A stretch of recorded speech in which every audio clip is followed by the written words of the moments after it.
Hello students, welcome back. आज का हमारा टॉपिक है सर्कल। सबसे पहले मैं आपको सर्कल के कुछ थ्योरम्स डिस्कस करूंगा जो इम्पोर्टेंट थ्योरम्स हैं आपके, और उस थ्योरम के बाद उससे रिलेटेड क्वेश्चंस हम लोग करेंगे। सबसे पहले सर्कल में जो थ्योरम्स यूज़ होंगे आपको क्वेश्चन को सॉल्व करने में, मैं वन बाय वन थ्योरम्स आपको बता रहा हूँ। आपको प्रॉपरली उन थ्योरम्स के ऊपर फोकस करना है। पहले सी, फर्स्ट ऑफ ऑल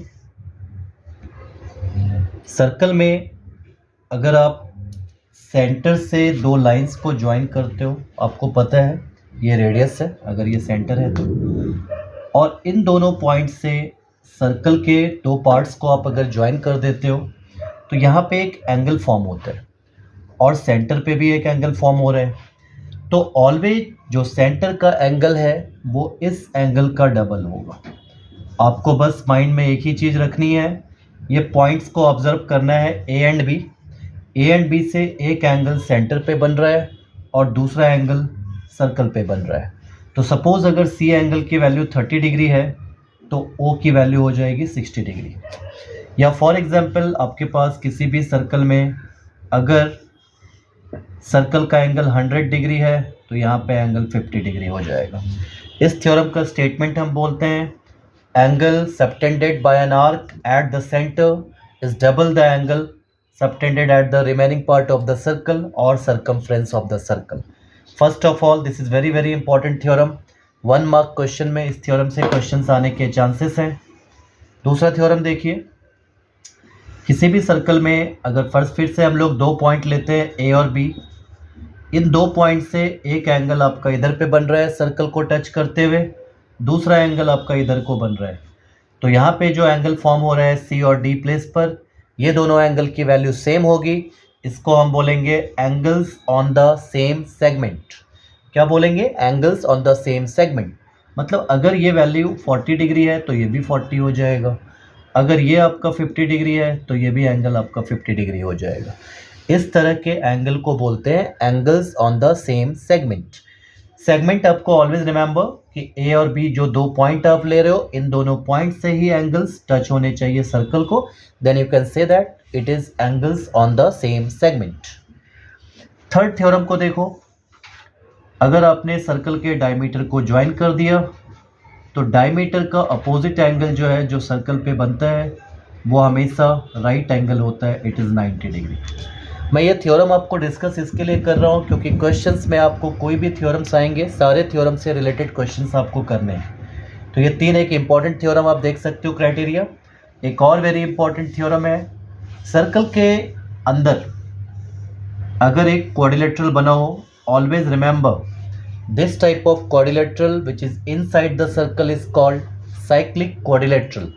और कुछ स्टूडेंट को कन्फ्यूज़न होता है, कुछ लोग ऐसा डायग्राम देखते हैं और इसमें साइक्लिक क्वाड्रिलेटरल का थ्योरम अप्लाई कर देते हैं, but it is not the cyclic quadrilateral.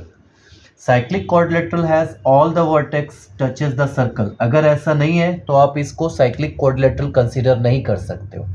तो साइक्लिक क्वाड्रिलेटरल का एक थ्योरम है जिसका है अपोजिट एंगल का सम 180 होगा, ये बी और डी का सम 180 होगा। Means sum of opposite angles of a cyclic quadrilateral is 180। तो अगर मैंने साइक्लिक क्वाड्रिलेटरल बनाया और one of the angle 70 degree है तो इसका अपोजिट एंगल 110 हो जाएगा, मतलब इनका सम 180 डिग्री होना चाहिए।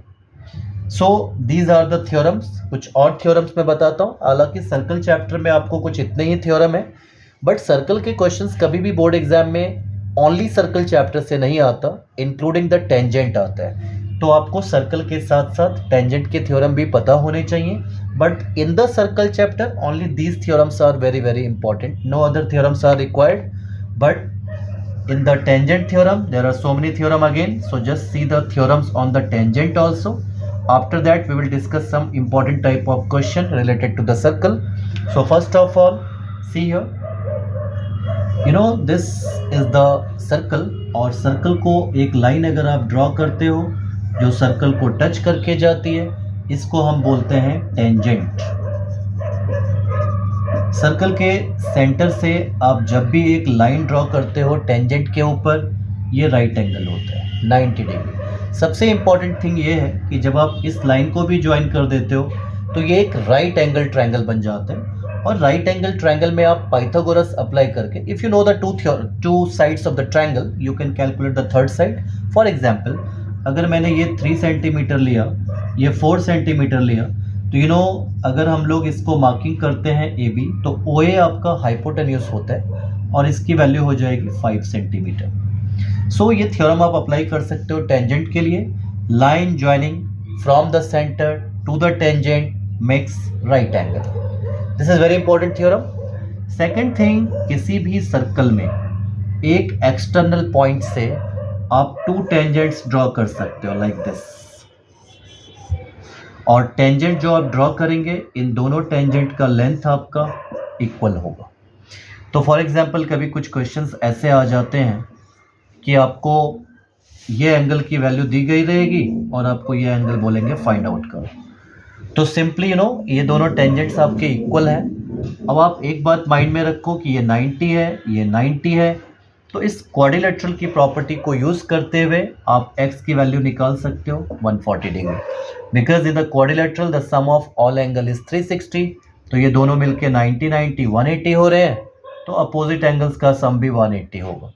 तो tangent drawn from an external point to the circle are equal in length. जैसे कि मैं आपको सिंपली ये बता दूं कि अगर आपने ऐसा ड्रॉ किया हुआ है टेंजेंट, एक टेंजेंट का लेंथ 5 सेंटीमीटर है, तो अदर ट्रायंगल का लेंथ भी, टेंजेंट का लेंथ भी 5 सेंटीमीटर होगा. So these are the theorems. कुछ और थ्योरम्स हैं टेंजेंट चैप्टर में, एक बार मैं उसको डिस्कस कर दूं आपके साथ. तो ये 2 बेसिक थ्योरम थे टेंजेंट के. अब कुछ और चीज़ें देख लो, और ये सबसे इम्पॉर्टेंट है, जिसमें रॉन्ग होने के chances most of the student के ज़्यादा होते हैं, क्योंकि ये थ्योरम अप्लाई करने से पहले हम लोग इसको ऑब्जर्व नहीं कर पाते हैं. तो मैं अभी आपको ऑब्जर्व करने का एक ईजी ट्रिक बताता हूँ. सपोज हमने एक ट्रायंगल यहाँ पे फॉर्म कर दिया, तो यहाँ पे एक एंगल फॉर्म हो रहा है जो एंगल इस एंगल के इक्वल है. Always remember, if these 2 angles are equal, and this is called alternate segment. Always remember, जब आप लाइन को पैरेलल करते थे तो ये एंगल ऑल्टरनेट इंटीरियर होता था, बट ये ऑल्टरनेट इंटीरियर नहीं है, ये ऑल्टरनेट सेगमेंट है. सपोज इस एंगल की वैल्यू आपके पास अगर बाई चांस 30 डिग्री दी हुई है, तो आपका ये एंगल भी 30 डिग्री हो जाएगा.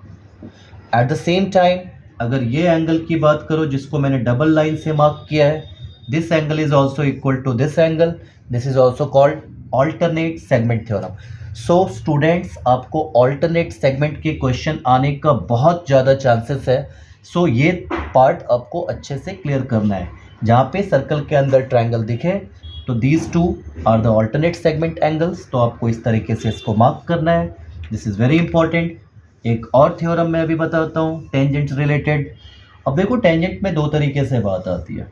किसी भी सर्कल में अगर आपके 2 कॉर्ड्स इंटरसेक्ट कर रहे हैं, सपोज ये P पॉइंट पे इंटरसेक्ट कर रहे हैं और कॉर्ड है आपका AB और CD. सिमिलरली कभी आप 2 कॉर्ड्स बनाते हो, तो ये आउटसाइड द सर्कल इंटरसेक्ट करते हैं.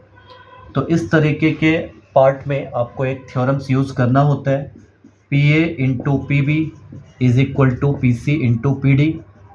लर्न कर लो इस थ्योरम को, क्योंकि इसमें कभी भी आपके पास 3 ऑफ द साइड्स गिवन होंगे, you can calculate the 4th side of the circle.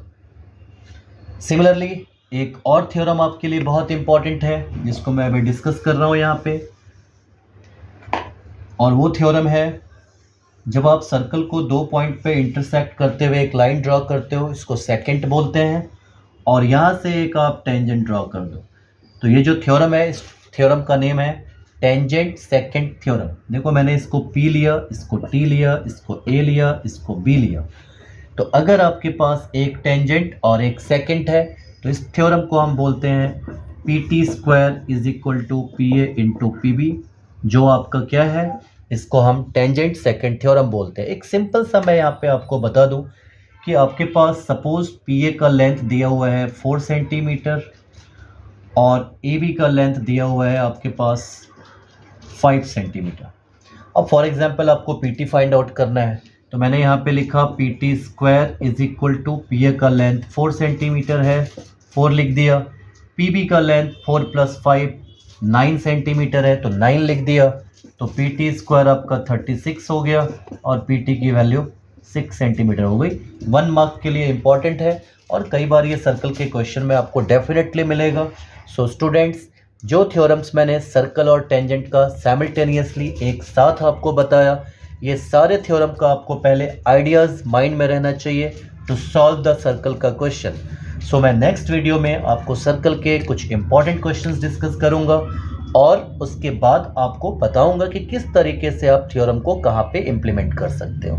So student, next video के लिए वेट कीजिए, मैं आपको नेक्स्ट वीडियो में ये सारी चीज़ें अगेन एक्सप्लेन करूंगा। Thank you so much.